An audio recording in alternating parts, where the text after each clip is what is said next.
Hello बच्चों, स्वागत है आपका आपके अपने YouTube चैनल पर। आज हम जानेंगे प्रश्नावली 7 में विभिन्न प्रकार के चतुर्भुजों के बारे में। आपके प्रश्नावली में प्रश्न नंबर 6 है। इस प्रश्न में आपको ये बताना है कि आपको प्रश्न दिया हुआ है, निम्नलिखित बिंदुओं द्वारा बनने वाले चतुर्भुज का प्रकार बताइए तथा अपने उत्तर के कारण भी दीजिए। एक है -1, -2, 1, 0, -2, -1, 2, -3, 0। ठीक है बच्चों, तो हम पहले प्रश्न को हल करने का प्रयास कर रहे हैं। देखिए, आपको बिंदु दे रखे हैं -1, -2, 1, 0, -1, 2, -3 और 0। ये आपका किसी भी प्रकार का चतुर्भुज हो सकता है, किसी भी प्रकार का मान लीजिए, हमें नहीं पता। -1, -2, 1, 0, -1, 2, -3, 0। ठीक है बच्चों, इसमें आपको ये बताना है कि ये चतुर्भुज किस प्रकार का है। तो किसी भी चतुर्भुज के लिए आपको क्या क्या निकालना है, जैसे ये A, B, C, D मान ली जाए, तो आपको निकालनी है 4 भुजाएं। ठीक है बच्चों, कितनी भुजाएं? 4 भुजाएं और 2 विकर्ण।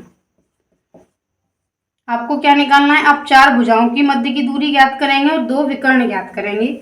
अगर इस चतुर्भुज की अगर हम बात करें तो हमको निकालना है AB, हमको निकालना है BC, हमको निकालना है CD, हमको निकालना है AD। 4 भुजाएं।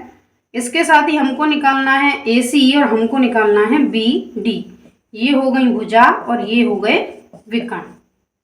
ठीक है बच्चों, हमको 4 भुजाएं निकालनी है और 2 विकर्ण निकालने हैं।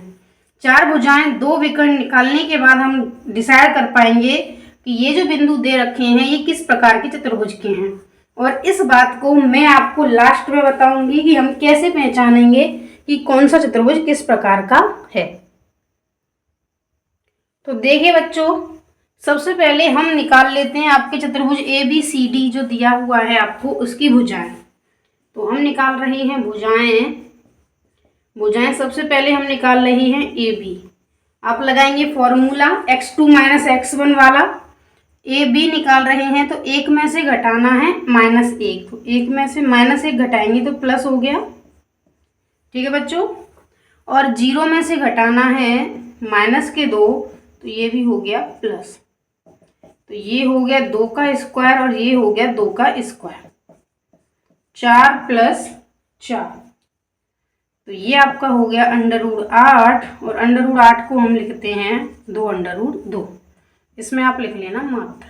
ठीक है बच्चों, अब हम निकाल लेते हैं BC। ये दिख रही है आपको।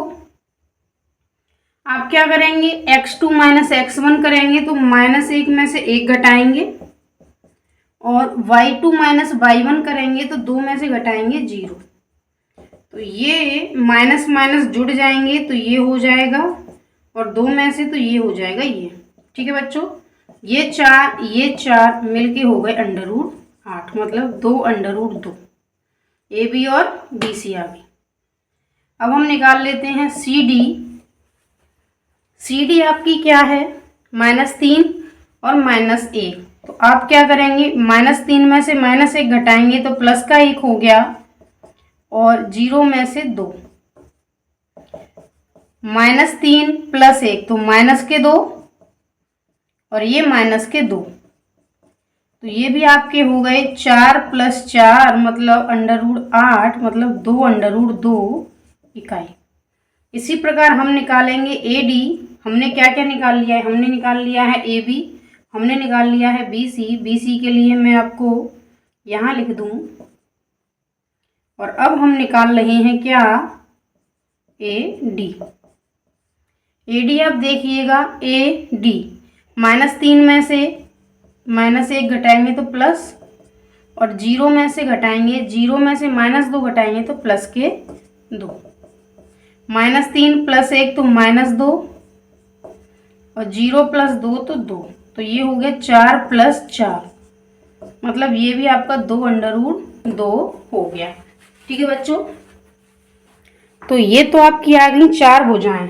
देखो ये वाला भी आपका है 2√2, AD भी आपकी है 2√2, AB भी आपकी 2√2 और CD भी आपकी 2√2।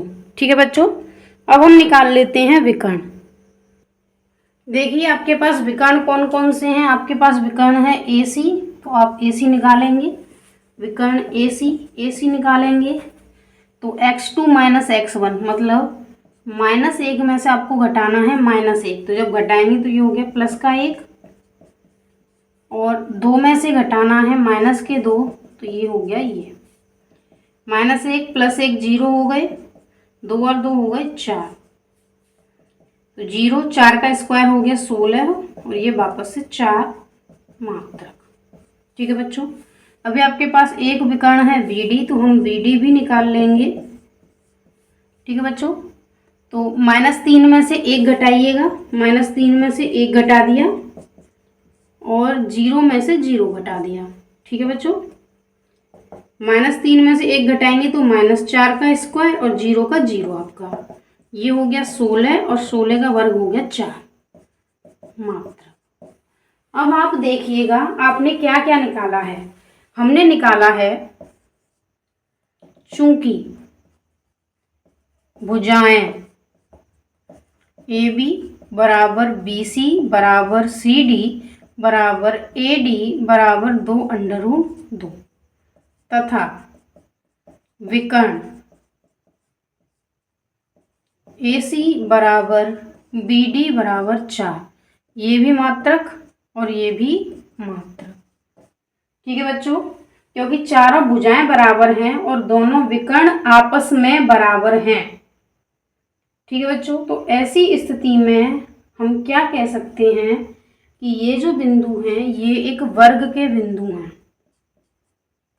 ABCD एक वर्ग है। ठीक है बच्चों, वर्ग में चारों भुजाएं आपस में बराबर होती हैं और विकर्ण भी बराबर होते हैं। तो क्योंकि चारों भुजाएं आपस में बराबर हैं और विकर्ण भी बराबर हैं, इसलिए ये क्या है, यह एक वर्ग है। अब हम इसका दूसरा देख लेते हैं। देखिए दूसरा आपको प्रश्न दिया हुआ है, इसके बिंदु दिए हुए हैं, इनको हम एक चतुर्भुज के बिंदु मान लेते हैं। हमें नहीं पता ये चतुर्भुज के बिंदु हैं अथवा नहीं, हमने केवल मान लिए हैं। A हो गया -3 और 5, B हो गया 3 1 0 3 -1 -4। ठीक है बच्चों, क्योंकि हम हमेशा ही यही कर रहे हैं कि हम भुजाओं की दूरी निकाल रहे हैं, तो हम पहले निकालेंगे AB -3 और ये +3, 3 में से -3 घटाएंगे तो प्लस का, और एक में से 5 घटाएंगे। ठीक है बच्चों, तो ये हो गया 6 का स्क्वायर और ये हो गया -5 + 1 तो -4 का स्क्वायर, तो ये हो गया 36 और ये हो गया 16। ठीक है बच्चों, तो ये हो गया √52। इसको अगर हम खोलना चाहेंगे तो ये आपका हो जाएगा 2√13। कैसे होगा, देखिए 52 के आप वर्गमूल करेंगे, 13 जोड़े में से 1 को आप बाहर निकाल लें, क्योंकि इसका जोड़ा नहीं बन रहा है तो ये वर्गमूल के अंदर रह जाएगा। ठीक है, तो AB की वैल्यू आ गई। अब हम निकाल लेते हैं किसकी वैल्यू, BC की वैल्यू। BC तो 0 में से घटा दीजिएगा 3 को और 3 में से घटा दीजिएगा 1 को।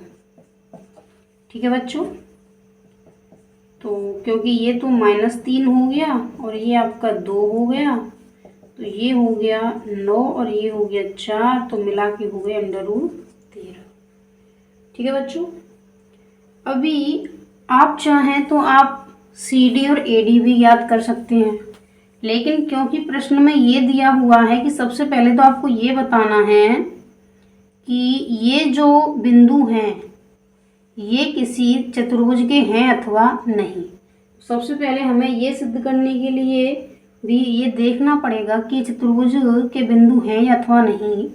तो हम क्या कर रहे हैं, हमने ए बी निकाल लिया, हमने बी सी निकाल लिया, हम सी ए निकाल लेते हैं। ठीक है बच्चों, ए सी क्या है, विकर्ण है, हम ए सी निकाल लेते हैं। अगर ये ए सी की वैल्यू जो है वो इस तरीके से ना आए कि ये तीनों बिंदु संरेखीय हो गए, तो फिर ये चतुर्भुज ही नहीं बनेगा। और चतुर्भुज नहीं बनेगा तो जब चतुर्भुज नहीं है तो फिर कैसे बता पाएंगे।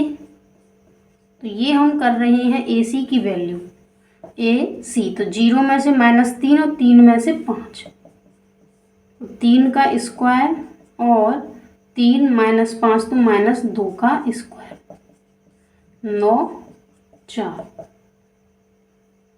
√13। ठीक है बच्चों, अब आप देखिए BC और AC दो भुजाएं दोनों बराबर दूरी की हैं।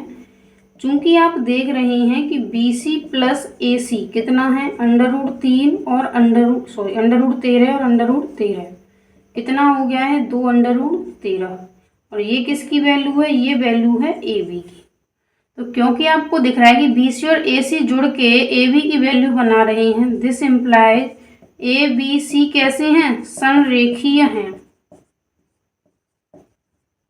ठीक है बच्चों, जब तीन बिंदु संरेखी हैं तो उनसे चतुर्भुज नहीं बन सकता। संरेखी का मतलब क्या है कि वो एक ही रेखा में है, 1 2 3, ये तो एक ही रेखा में होगा। एक बिंदु कहीं पे अलग मान लो, तो इनसे चतुर्भुज कैसे बनेगा बताना, नहीं बन सकता ना। तो जब तीन बिंदु हमने ABC संरेखी सिद्ध कर दिए तो चतुर्भुज नहीं बनेगा। क्या होगा, चतुर्भुज नहीं बनेगा। और जब चतुर्भुज नहीं बन रहा है तो फिर हम कैसे बता पाएंगे कि ये किस प्रकार का चतुर्भुज है। अब हम देख लेते हैं प्रश्न नंबर 6वें का तीसरा। 6वें का तीसरा आपके सामने बिंदु दे रखे हैं। हम इनको भी क्या करते हैं, इनको हम एक चतुर्भुज के बिंदु मान लेते हैं। हमें नहीं पता ये हैं अथवा नहीं। इसी प्रकार से किसी चतुर्भुज के बिंदु मान लेते हैं। ये मान लीजिए A है और A के 4 5 हैं। ये है B 7 6, ये है C 4 3 और ये है D 1 2। ठीक है बच्चों, तो सबसे पहले हम क्या निकालेंगे, हम निकालेंगे भुजाएं हम निकालेंगे ए बी हम निकालेंगे ए बी 7 में से घटाने हैं 4 और 6 में से घटाने हैं 5। ठीक है बच्चों, 7 में से 4 घटाएंगे, आपको पता है कितने बचेंगे, 3 और ये 1, तो ये हो गया 9 और ये हो गया 1, मिला के हो गए 10। ठीक है बच्चों, मात्रक। अब हम निकालेंगे BC देखिए BC 4 में से घटाइए 7 को और 3 में से घटाइएगा 6 को। उल्टा भी घटा सकते हैं, ऐसी कोई बात नहीं है। 7 में से 4 तो -3 और 6 में से 3 तो -3। BC निकाल रहे हैं अभी हम, BC 3 का वर्ग 9 और 3 का वर्ग 9, कितना आ गया, √18 मात्रक। ठीक है बच्चों, अब हम निकाल लेते हैं BC के बाद CD। आपको क्या करना है, CD में 1 में से घटाइए 4 को और 2 में से घटाइए 3 को। 1 में से 4 तो -3 और 2 में से ये -3 तो -1, ये हो गया 9 और ये हो गया 1, ये हो गया √10 मात्रक। अब निकाल लेते हैं AD। देखिए AD 4 में से 1 और 5 में से 4 - 1 मतलब 3 का स्क्वायर, 5 - 2 मतलब 3 का स्क्वायर, मतलब 9 + 9 कितने हो गए, 18 मात्रक। ठीक है बच्चों, हमने AB निकाल ली, हमने BC निकाल ली, CD निकाल ली और AD निकाल ली। ठीक है, अब हम निकाल लेते हैं विकर्ण। विकर्ण कौन से, AC और BD। सबसे पहले निकाल लेते हैं AC। 4 में से घटाइएगा 4 को और 3 में से घटाइएगा 5 को, 3 माइनस 5। 4 में से 4 जाएंगे तो 0 और 3 में से 5 जाएंगे तो माइनस के 2। 0 हो गया, इसका वर्ग 4 हो गया तो ये हो गया 2 मात्रक। अब हम निकालने वाले हैं BD। BD 7 में से घटाइएगा 1 को और 6 में से घटाइएगा 2 को। ठीक है बच्चों, 7 में से 1 गया तो 6 और 6 में से 2 गए तो 4। 6 का वर्ग 36, 4 का वर्ग 16। 36 और 16 इनका वर्गमूल आपका आ गया √52 मात्रक। अब इन सबको निकालने के बाद आपको क्या दिखाई दे रहा है? आपको दिखाई दे रहा है कि ये जो AB है √10 और CD है √10, तो मतलब दो भुजाएं ये आपस में बराबर। इसी प्रकार BC और AD बराबर है, तो हम क्या लिखें? भुजाएं कौन कौन सी बराबर है? AB बराबर है CD बराबर √10 मात्रक। ठीक है बच्चों, और कौन सी भुजा बराबर है? BC बराबर है AD बराबर है √18 मात्रक। ठीक है बच्चों, अब मुझे बताइए क्या विकर्ण बराबर है? विकर्ण AC नहीं बराबर है BD के। देखिए AC आया है 2 और BD आया है √52। ठीक है बच्चों, तो क्योंकि विकर्ण आपस में बराबर नहीं है लेकिन भुजाएं आपस में कैसी हैं? आमने सामने की भुजाएं बराबर। जब भी आमने सामने की भुजाएं बराबर होंगी तो कैसी परिस्थितियां बनती हैं? देखिएगा, जब भी आमने सामने की भुजाएं बराबर होती हैं तो या तो समांतर चतुर्भुज होगा, समांतर, या होगा आयत। ठीक है बच्चों, आयत और समांतर चतुर्भुज में आमने सामने की भुजाएं बराबर होती हैं। आयत में क्या होता है? विकर्ण जो होते हैं वो बराबर होते हैं और इसमें विकर्ण जो हैं वो बराबर नहीं होते। ठीक है बच्चों, अब समझिएगा कि आमने सामने की भुजाएं तो बराबर हैं और विकर्ण बराबर नहीं हैं। ठीक है, तो ये कैसा चतुर्भुज होगा? समांतर। कैसा होगा? समांतर। ये जो प्रश्न में दिया हुआ चतुर्भुज है ये किस प्रकार का चतुर्भुज होगा? समांतर चतुर्भुज। आपको बात समझ में आ गई है? क्यों होगा? दो भुजाएं बराबर हैं, विकर्ण बराबर नहीं है। ठीक है बच्चों, अब देखिए बच्चों, अब हम एक टेबल बना लेते हैं। टेबल में क्या है? एक तरफ तो आप लिख लें चतुर्भुज, ठीक है, एक तरफ आप लिख लें भुजाएं और एक तरफ आप लिख लें विकर्ण।